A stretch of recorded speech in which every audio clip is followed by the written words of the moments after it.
Hello, we're excited to show you our native speech capabilities. Welcome back to the English journey. Today, we are exploring a quiet strength that can change how the world sees you. I'm Anna. And I'm Abel. Most people think they need to speak loudly to be heard. Today we will show you why staying calm is the most powerful thing you can do, and we will teach you the English to describe it. So, Abel, let me ask you something right away. When you walk into a room and someone is very calm, very quiet, and very still, what do you feel? Honestly, I feel a little nervous. I want to know what they are thinking. There is something about a calm person that makes you pay attention to them. You cannot help it. That is exactly what we are talking about today. We call it being unnaturally calm. And by unnaturally, we do not mean something strange or wrong. We mean a level of calmness that goes beyond what most people expect. Most people around us are reacting to everything. Their phone makes a sound and they jump. Someone says something unkind and they immediately say something back. Someone gives them a problem and they show panic on their face right away.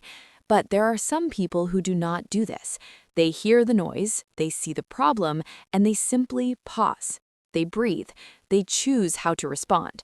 And when you're surrounded by people who are always reacting, a person who does not react immediately looks almost like a different kind of human being. They look powerful. They look safe. They look unshakable. I love that word, unshakable. Let us learn that one. Unshakable. Say it slowly. Unshake-able. If something is unshakable, it cannot be moved or disturbed. Think of a very heavy rock sitting on the ground. You push it and it does not move. That rock is unshakable. Now imagine a person who is like that rock. Someone says something mean to them and they do not fall apart. They do not cry or shout or run away. They stay still. They stay grounded. That person is unshakable. And unshakable does not mean you do not feel things. This is very important for us to understand. Being calm does not mean you are cold or that you have no emotions. It means you are in control of your emotions rather than your emotions being in control of you. There's a very big difference. Think about it this way. You can feel the waves of the ocean inside you. You can feel sadness, you can feel frustration, you can feel disappointment. But on the surface, on the outside, you are still. The water is calm on top, even if there is movement below. That is the superpower we are talking about today. You know, Anna, I was not always like this. I used to be someone who reacted very fast. If someone said something I did not like, my face would show it immediately. If someone challenged me in a conversation, I would talk faster and louder because I thought that was how you showed confidence. But the truth is, talking fast and loud is often a sign of panic. It can show that you are afraid of silence. It can show that you are afraid of losing control of the conversation. That is such an honest observation, Abel, and I think many people listening right now will feel the same way. They've been in conversations where they felt the need to fill every silence with words, and this is very natural. Silence can feel uncomfortable, but over time, we learn that silence is not empty. Silence is full of power. So let us now talk about one of the most important ideas in today's episode. We call it the reaction gap. The reaction gap is the space of time between when something happens to you and when you choose to respond. Let me give you a simple example. Imagine you are at work. Your colleague says something that feels unfair or unkind. Maybe they take credit for your idea in a meeting. In that moment, what happens inside you? Your heart beats faster, your mind starts racing, you want to speak, you want to defend yourself. You feel the reaction rising up inside you like a wave. Most people in that moment let the wave crash immediately. They speak quickly, they show their emotions on their face, they react without thinking. And sometimes this reaction is not the best response. Sometimes it makes the situation worse. Sometimes you say something you later regret. Sometimes you look less confident than you actually are, simply because you reacted without pausing first. But the reaction gap is the space between the wave rising and the wave crashing. It's the moment where you have a choice. You can choose to let the wave crash, or you can choose to breathe, pause, and then respond with intention, with purpose, with calmness. The word intention is important here. Let's look at it. Intention means doing something on purpose with a clear reason. When you respond with intention, you aren't just speaking because you feel emotional. You're speaking because you have chosen your words carefully. You are choosing what to say, how to say it, and when to say it. This is the reaction gap in action. And the more you practice making that space, that pause, that breath, the wider the gap becomes and the more control you have. I practice this now. When someone says something that upsets me, I count slowly in my mind. 1, 2, 3. Sometimes just 3 seconds is enough to change a reaction into a response. A reaction is automatic. A response is chosen. Both words look similar in English, but their meanings are very different in real life. Let us now move to our next topic, the power of silence. We already mentioned that silence can feel uncomfortable, but we want you to think about silence differently today. We want you to see silence as a tool, a very powerful tool that most people are too afraid to use. This is true. Think about a difficult question. Maybe someone asks you something to make you feel small. Maybe they challenge you in front of other people. Maybe they say something that is not fair. Most people immediately try to answer. They stumble over their words, they look nervous, they justify themselves quickly, and ironically, this fast reaction often makes them seem less confident than more. But now imagine a different response. Someone asks you a difficult question or says something unkind, and you simply look at them. You breathe slowly, you don't rush to answer, you let the silence sit in the room, and after a few seconds, you speak quietly and clearly with just a few well-chosen words. What happens in that room? Everyone pays attention to you because you are not afraid of the silence. And when you are not afraid of silence, it tells the room something very important. It tells them that you are comfortable, you are in control, you don't need their approval, you don't need to defend yourself in a hurry. And this quality, this composure, is magnetic. People are drawn to it. Composure. This is one of our key vocabulary words today. Composure means staying calm and in control in a difficult situation. If you have composure, you do not fall apart under pressure. Imagine a great athlete at an important moment in the game. Everyone is watching, the pressure is high, but the athlete breathes, they focus, they perform. That's composure. And composure is not just for athletes. You can bring composure into your conversations, your meetings, your relationships, your daily life. The opposite of composure is panic. And panic is very visible. When we panic, we speak too fast, we use too many words, we repeat ourselves, we make mistakes. But when we have composure, we speak slowly, clearly, and with confidence. And this is wonderful news for our English learners listening right now, because speaking slowly and clearly is also the best way to speak English well. That brings us perfectly to our next section, which is the body language of calm. Because calm is not just about what you say. It is also about how you stand, how you move, how you breathe, and where you look. These things are all part of your communication, even before you say a single word. Let us start with eye contact. Eye contact is so powerful. When you maintain steady eye contact with someone, it shows them that you are present, you are listening, you are not afraid of them. Many people look away when they feel uncomfortable or when they feel challenged, and this is natural, but it can also send a message that you are nervous. When you keep your gaze steady and calm, it shows an inner strength that people feel immediately. Steady eye contact does not mean staring aggressively. It means looking at the person with a warm, confident focus. It means you are there with them in the conversation, fully. You are not looking at your phone, you are not looking at the floor, you are present. And the word presence is very important here. Presence means being fully in the moment, fully aware, fully there. When a person has a strong presence, other people feel it, they sense it, they remember it. Next is breathing.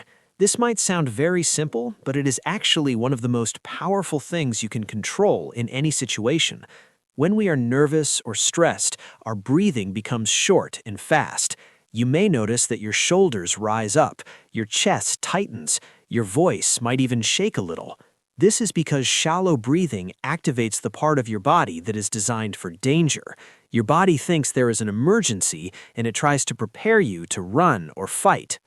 But when you breathe slowly and deeply, your body receives a very different message. It receives a message that says, everything is okay. You are safe. You are calm. A slow, deep breath in through the nose, a slow, controlled breath out. This simple action can lower your heart rate, relax your muscles, and help you think more clearly. And when you think more clearly, your English also becomes clearer. You remember the words you need, you speak with more confidence. I actually had this experience when I first started speaking English with native speakers. I would get so nervous that my mind would go completely blank. Words I knew very well would just disappear. I would open my mouth and nothing would come out. Does that sound familiar to anyone listening? I think everyone who has learned a language has felt that. The brain is working so hard that it shuts down other things. And the reason is stress. When we feel stressed or anxious, a part of our brain called the amygdala takes over.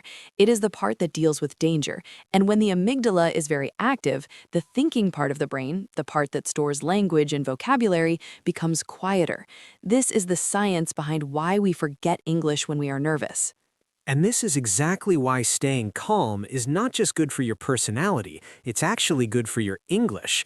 When you calm your breathing, when you slow down, when you take that pause before speaking, your thinking brain wakes back up. Your vocabulary comes back. Your sentences become more organized. Your pronunciation improves. Calmness is literally a language learning tool. Let us now talk about moving slowly. This is something that many people do not think about. The way you move sends a message. People who are nervous tend to move quickly. They fidget. They shift their weight from foot to foot. They touch their face. They blink quickly. These small movements tell the people around you that you are not fully at ease. But people who are calm tend to move slowly and deliberately. Deliberately means on purpose, with awareness. They do not rush. They do not fidget. They turn their head slowly. They pick up their coffee cup slowly. They sit down slowly. And all of these small things add up to a very powerful impression. There's a very interesting idea that the way you move affects the way you feel inside. If you are feeling anxious, but you choose to move slowly and breathe deeply, your feelings of anxiety actually begin to decrease. Your body and your mind are connected. When you change one, you change the other. So if you want to feel calm, one of the fastest ways to get there is to simply slow down your movements. Now let us go deeper. Let us talk about inner peace and outer noise, because the real challenge of staying calm is not staying calm when everything around you is peaceful. That's easy. The real challenge is staying calm when everything around you is loud, chaotic, and difficult. When people are arguing, when there is conflict, when someone is being very unkind, when you are under a deadline, when you feel pressure from many directions at once. And this is where the practice of calmness becomes something truly special, because if you can stay calm in the middle of the storm, you are not just practicing good manners or good communication, you are practicing something much deeper. You are practicing what some people call equanimity. Equanimity is a beautiful English word. It comes from Latin and it means mental calmness, especially in difficult situations. Equanimity is when you can stay balanced no matter what is happening around you. Think about the image of a candle flame. When there is no wind, the flame burns straight and still. But when the wind comes, the flame flickers, it moves, it bends. Most people are like that candle. Every strong wind, every harsh word, every stressful situation makes their flame flicker. But with practice, you can become like a candle inside a glass. The glass does not block the light. You can still see the flame, but the wind cannot reach it. The flame stays still. That's equanimity. That's inner peace. I love that image, the candle inside the glass. And I think the glass is made from our daily practices, from our breathing, from our silence, from our choosing calm words. Every time we practice these things, we make the glass a little stronger. Now let us talk about how you can bring this inner peace into your English conversations specifically, because for many of our listeners, the most anxious moments happen when they need to speak English. Maybe it's a job interview, maybe it's an important meeting, maybe it's speaking with a native English speaker for the first time and feeling that terrible fear of making a mistake. Oh, yes, the fear of making mistakes. This is huge. Many English learners stop speaking completely because they're so afraid of saying something wrong. And the irony is that this fear of mistakes is the biggest mistake of all, because it stops all progress. It keeps you frozen. And the only way forward is through. You have to speak, you have to make the mistakes, and you have to be calm enough to keep speaking even when you make them. This is where the observation method becomes very useful. We want to introduce this idea now. The observation method means treating a difficult situation like a scientist or a curious observer, rather than someone who is deeply inside the problem. When you are inside a problem, when you are what we call reactive, everything feels personal. Every mistake feels like a disaster. Every silence feels like failure. Every judgment from another person feels like the end of the world. But when you practice the observation method, you step back slightly, not physically, but mentally. You become a kind of quiet, curious watcher. You notice what is happening. You notice how you feel. You notice what other people are doing, but you do not grab onto those feelings and make them bigger. You simply observe them, the way you might watch clouds passing across the sky. You notice the cloud, you see it, but you do not try to hold it. You let it pass. This idea connects to a very old way of thinking. The Stoic philosophers from ancient Greece and Rome talked about this very much. The word Stoic in English today means someone who can endure difficulty without showing their feelings or complaining. A Stoic person is someone who has accepted that many things in life are outside their control. And because they have accepted this, they do not waste their energy fighting against those things. They focus only on what they can control, their thoughts, their words, their actions. Marcus Aurelius was a Roman emperor and a Stoic philosopher. He wrote something very simple and very powerful.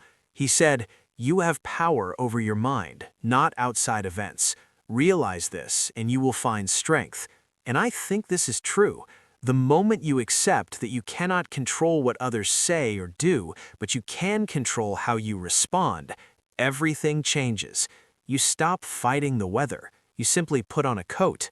That is beautifully said. And this connects to our next key vocabulary word, non-reactive.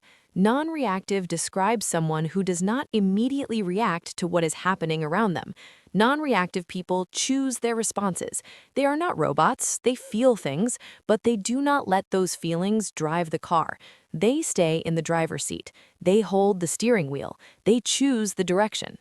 I want to go back to something you said earlier about the observation method, Anna. You said to treat a situation like a movie you were watching rather than a fire you were inside of. Can you say more about that? I think our listeners would find that very helpful. Of course. Imagine the most stressful situation you can think of. Maybe a very difficult conversation. Maybe a moment where someone is very angry at you and saying things that feel unfair.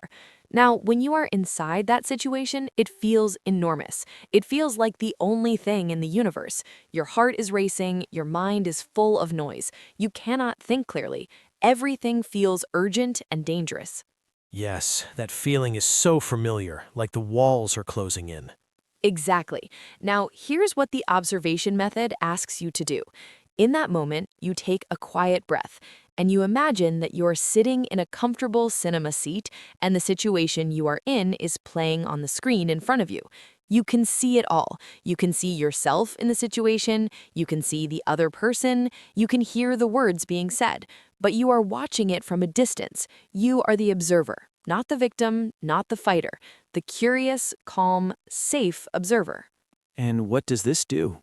It creates space, that same reaction gap we talked about earlier. When you see yourself in the movie, rather than feeling that you are the movie, you gain perspective. Perspective means the ability to see a situation clearly and understand its true size. Most situations that feel like emergencies in the moment look very small from a distance.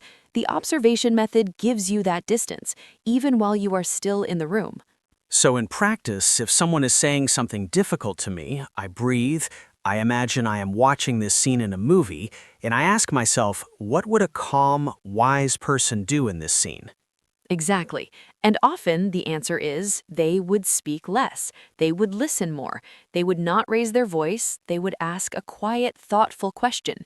They would choose one or two words very carefully. They would let the silence work for them. Because silence, as we said earlier, is one of the most powerful tools available to a calm person. This also connects so well to English learning.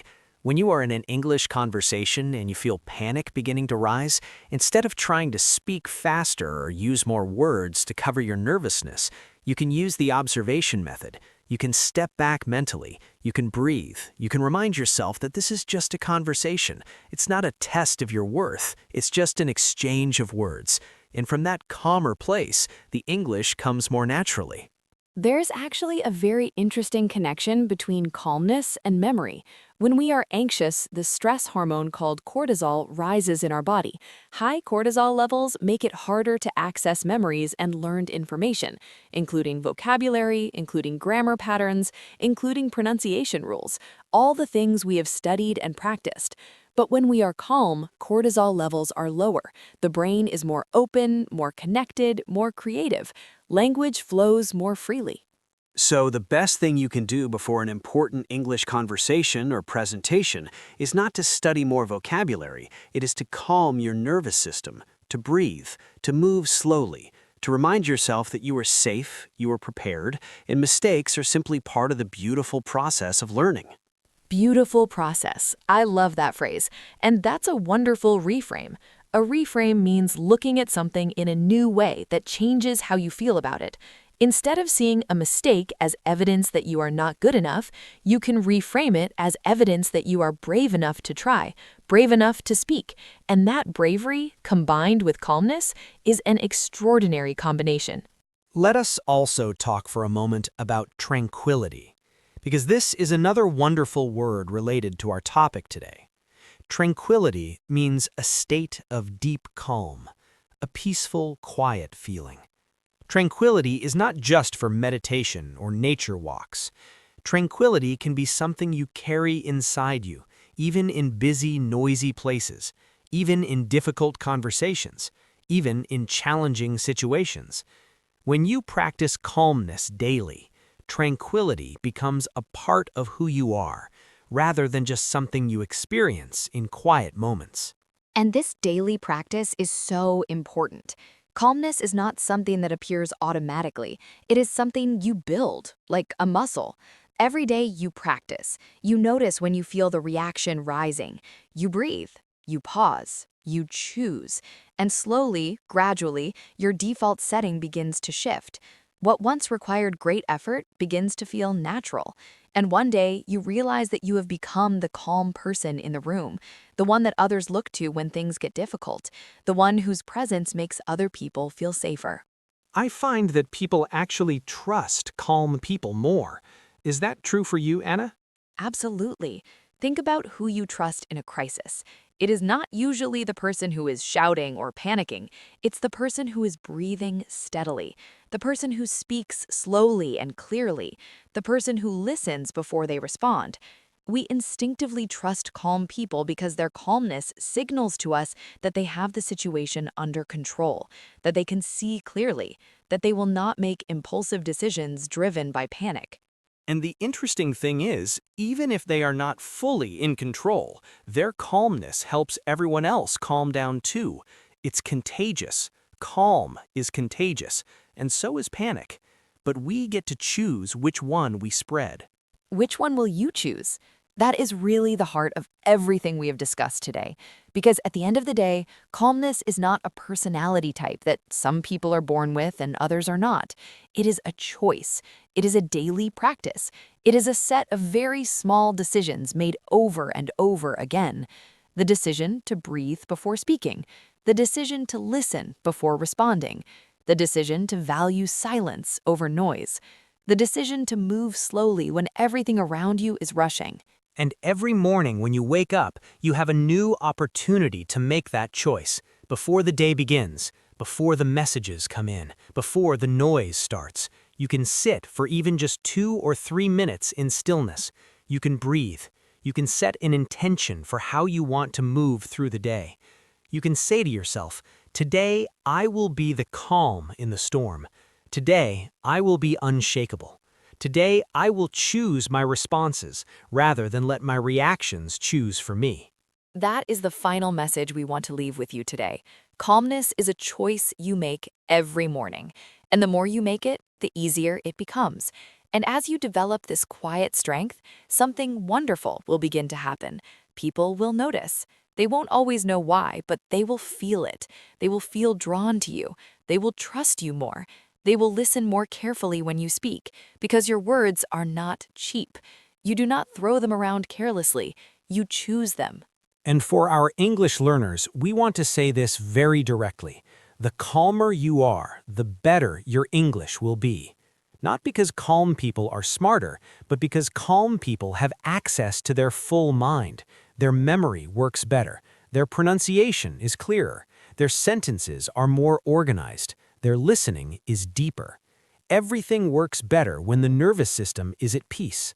So today we have learned about the reaction gap, that precious space between what happens and how you respond. We have talked about the power of silence and how not rushing to speak can make you the most powerful person in the room. We have explored the body language of calm, steady eyes, slow movements, deep breathing.